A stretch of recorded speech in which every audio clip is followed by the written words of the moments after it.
commissions, and then I said, look, if you go to the court with 20, 30 demands, then the court will throw out the petition. So I picked up what I thought were the core issues. You see, like your body, you may be having some problem in your hands or your legs, or maybe your hair is falling, or maybe you're having cough and cold. But if you're having a heart problem, then I think that deserves priority. So I tried to analyze the heart of the problem, and I picked up 6 points. And I said that if these 6 points are taken care of, then the core issues would be addressed, and then it would have, it would improve the working in other spheres automatically. So the most important thing I felt was that police must be insulated from extraneous pressures. I should be able to decide what is to be done in a given situation as per the law of the land, and I should be able to do that. But if somebody says, no, you don't do this and you do that, then there's problem.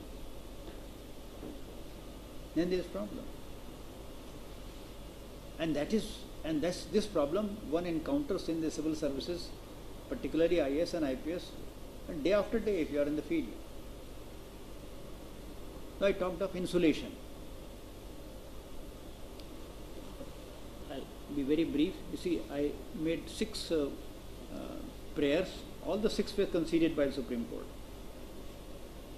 I thought, I used to pray कि भाई हमने जो कुछ मांगा उसका 60% भी मिल जाए भगवान, पर मिल गया एकदम 100% मिला. Because we placed before the Supreme Court the facts in such a convincing manner that look, there have been so many commissions, this. On this subject, this is what they have said. And they found that on these 6 points, every commission had said the same thing. So they issued orders, they gave directions accordingly. Number 1, State Security Commission. Every state will have a State Security Commission, and the idea of this State Security Commission is to give political insulation to the police. The commission would comprise some members from government, some members from civil society, some members from judiciary, and it will be evenly balanced. Say half the members from outside, half the members from government.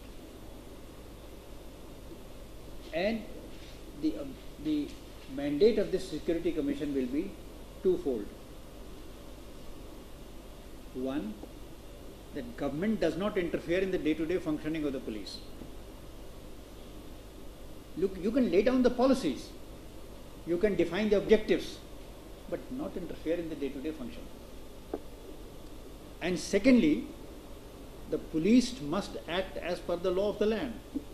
ऐसा ना हो कि ये भी अब चलो politician से control छूटा, अब हम अपना राज हम चलाएंगे, वो भी नहीं हो. On the one hand, they will restrain the government. On the other hand, they would ensure that police functions within the limits of law. This was point number 1. Point number 2, appointment of DGP. See, today what happens? There are 4 people, they are eligible to be DGP, right?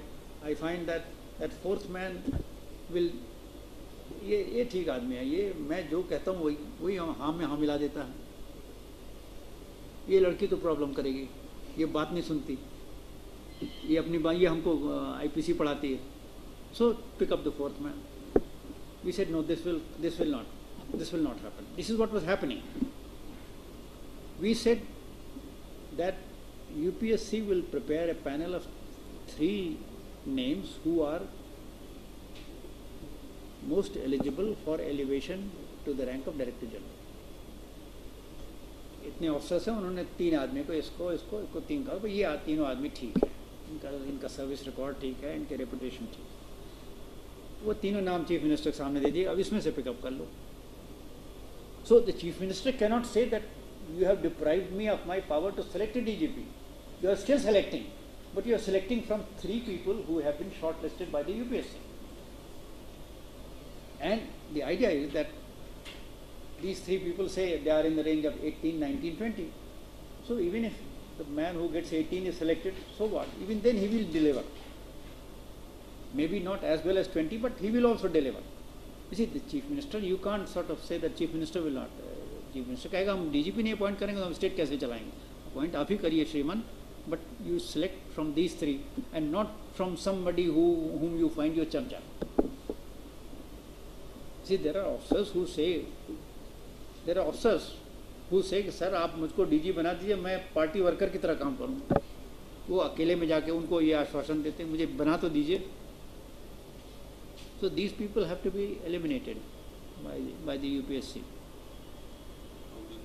How does that you see, reputation travels. Reputation, जिस दिन आपने service join की उस दिन से आपकी reputation बनना शुरू हो जाती है.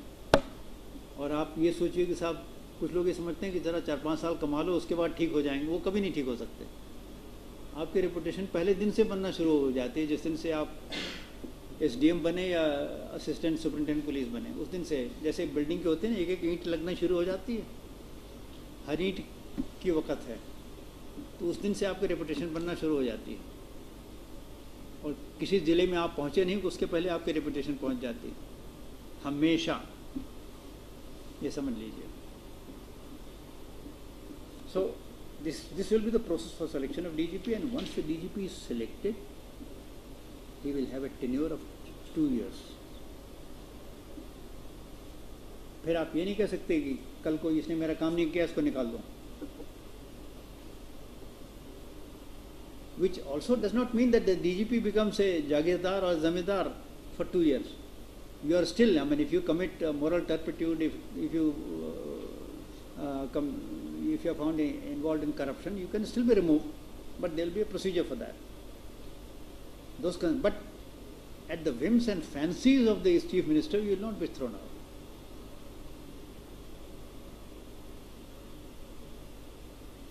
Like, I mean, I was thrown out as DGP. Why? I mean, Chief Minister डंके की चोट पे कहते थे कि हमारा law and order is the biggest achievement in UP. डंके की चोट पे कहते थे. And yet I was called one day at 11 o'clock and I was asked to hand over charge by 1 o'clock. 11 बजे बुलाया गया, 1 बजे तक charge hand over कर दो. So this thing will have to go.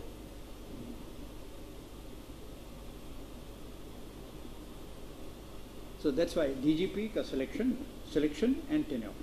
This was ensured. Thirdly, those officers who are in the field. Field means, if you start from the top, DGP I have already said, IG in charge zone, DIG in charge range, SP in charge district, and SHO in charge Thana. All of them will also have a minimum tenure of 2 years. अब selection process जो हो बना लो, पर एक बार हमने आपको थानेदार बना दिया तो आप थानेदार 2 साल तक रहोगे, जब तक कि आपने कोई घपला नहीं किया और जिसमें आप पकड़े गए, जिसके में आपके खिलाफ सबूत हुआ. You get my point? So all those officers who are in the field, they were also given a fixed tenure. This was point number 3. Point number 4, separation of investigation from law and order in metro towns.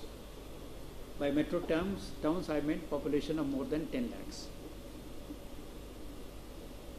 You see what happens today, that in big towns, metro towns like say Lucknow, Bhopal, Delhi, Patna, in big towns what happens, every day there is a problem of law and order. There is a Kisan rally, there is a student problem, the lawyers are on strike, the Kisans are on strike, something or the other is happening every day. And then what happens? Police को तो अपनी नौकरी बचानी है भाई. Look, all the resources are mobilized to control the law and order situation on that day. Now suppose the chief minister is coming, or the prime minister is coming, or the Russian president is coming. So all the resources are mobilized to ensure that the day passes off peacefully. आज का दिन निकल जाए, कल की कल देखी जाएगी. So all this stuff gets sucked into a law and order situation. But this thing is happening so very frequently that the officer who is investigating a crime, he finds that every third day or fourth day he is sucked into a law and order situation. And then investigation suffers, and then the court comes with a structure. So we said, no, in metro towns there will be dedicated staff. This staff is dedicated. They will do only investigation work, and you cannot touch them, whatever be the law and order problem. You will do your, आपके पास जो case है उसका आप तफ्तीश करिए, जो आए सो गए, आपसे कोई मतलब नहीं. Separate in investigation from law and order in metro town. This was the objective. This was point number 4. Point number 5, police establishment board should be set up.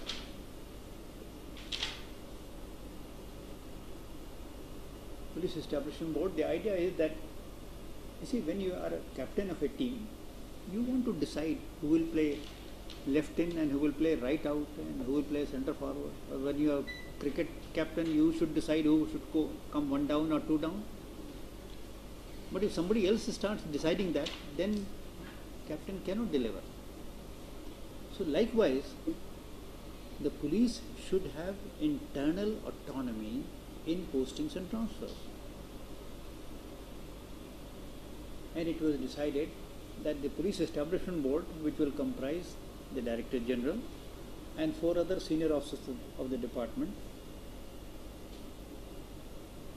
they will have full authority in respect of all officers up to the rank of from constable, head constable, sub-inspector, inspector, deputy superintendent of police.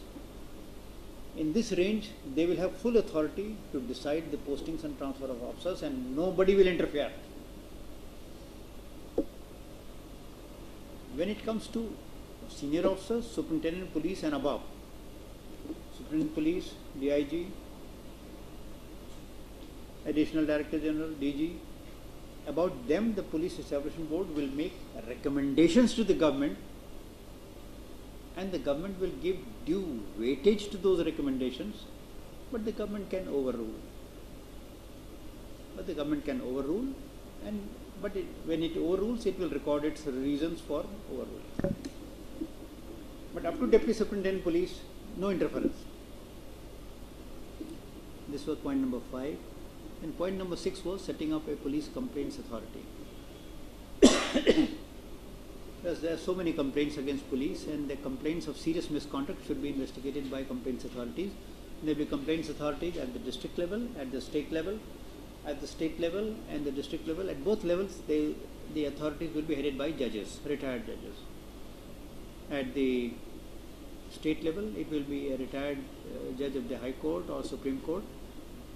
And at the district level, it will be a retired judge of the district level, district and sessions court. So these were the 6 directions given to the state governments. The struggle now is to get these decisions implemented. But let me add, police reforms is not limited to these 6 issues. These 6 are very core issues. And if these are implemented, then you can rest assured a lot of things will start improving on their own. But when you talk of police reforms, there are certain other things which have to be remembered. One is the manpower requirement. You see, a standard has been worked out by United Nations that there should be 222 policemen per lakh of population. 222 policemen per lakh of population. In India, we have today hardly, I think, 160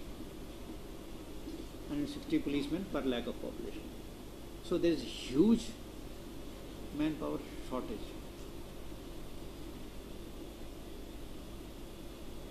In fact, even against the sanctioned vacancies, on date, there are more than 5 lakh vacancies across the country.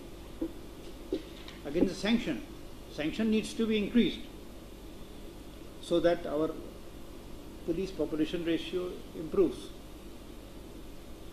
वो तो बाद में होगा. अभी भी जो sanction है उसमें 5 लाख से ज़्यादा vacancies. So there is huge manpower constraint. See, India is a huge country of huge population, so you proportionately you will require a large police force also. Then there is very briefly I will now condense it. The short I'll just mention the points. The shortage of transport, inadequate communications,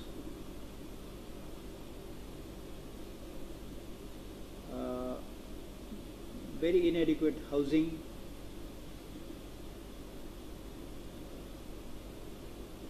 then very inadequate forensic support. These are other areas which need to be addressed, of transport, of communications, of forensic support, of housing, manpower. See, when we talk of police reforms, all these things will need to be addressed. But very briefly, as I say, very briefly, to summarize reforms, what we have today is the ruler's police. What we have today is a ruler's police, because the chief minister, if he is the chief minister, he decides how the police will function. What we need is people's police. A police which will consider itself accountable to the people of the country, and police which will uphold the rule of law rather than the wishes of those in power. That is the sum and substance. If you want more information on this, there is एक site है, आप note कर लीजिए, peoplepolicemovement.com. ये site मैंने बनवाई है, peoplepolicemovement.com. If you want more information about police reforms, it's all there. So why it has not been implemented by the states? Not implemented because it is like asking a zamindar to shed his authority, part with his land. There is a strong vested interest. In spite of Supreme Court. Yes, Supreme Court की ऐसी तैसी. No state. Hmm? No state yet has implemented. No state. You see, they have dramatized. They have. You see, on paper you can't say that we will not comply. So what they have done is they have done a farcical compliance of the Supreme Court direction. I don't want to spend more time, but all right, I'll give one example. Now they say there should be a State Security Commission. State Security Commission, उन कहते हैं हमने बना दिया साहब State Security Commission. But when you analyze the State Security Commission, then you see अरे कितनी मक्कारी की इन्होंने. अब जैसे suppose they have to take 3 persons from civil society, ले तो लिया उन्होंने, पर सब तीनों सरकारी चमचे हैं. तीनों सरकारी चमचे हैं, कहने को कह दिया सिविल सोसाइटी से हमने ले लिया, तीनों आदमी इंडिपेंडेंट हैं. ये तो सरकार के आदमी हैं, सरकार से पैसा खाते हैं.